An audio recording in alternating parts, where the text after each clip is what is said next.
बिल्कुल, चलिए सुनिए। राजा विक्रमादित्य और बेताल की मशहूर कहानी रहस्य, बुद्धि और नैतिकता से भरी हुई दस कहानी शुरू होती है।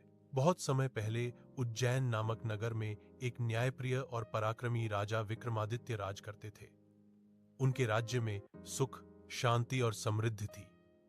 एक दिन एक तांत्रिक साधु राजा के दरबार में आया और बोला, महाराज, मुझे एक विशेष साधना के लिए आपकी सहायता चाहिए।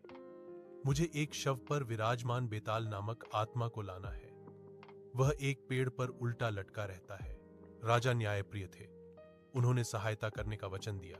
शमशान का रास्ता, रात का समय था। अमावस्या की अंधेरी रात। चारों ओर सन्नाटा और उल्लुओं की आवाजें गूंज रही थीं। राजा अपनी तलवार लेकर शमशान पहुंचे। वहां पीपल के पेड़ पर उल्टा लटका हुआ बेताल, एक चतुर प्रेत दिखाई दिया। राजा ने बिना डरे शव को अपने कंधे पर उठाया और तांत्रिक के पास चल पड़े।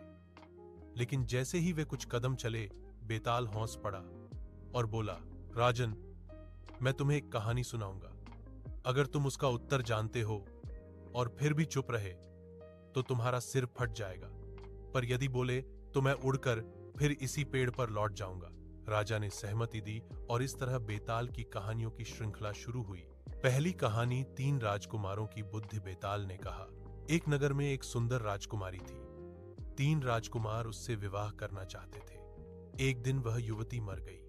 पहले राजकुमार ने उसकी अस्थियां लेकर पूजन किया, दूसरे ने उसके शव की रखवाली की, तीसरे ने विद्या से उसे फिर जीवित कर दिया। अब बताओ, उस राजकुमारी का पति किसे होना चाहिए? राजा विक्रम ने थोड़ी देर सोचा और बोले, राजकुमारी का पति वही था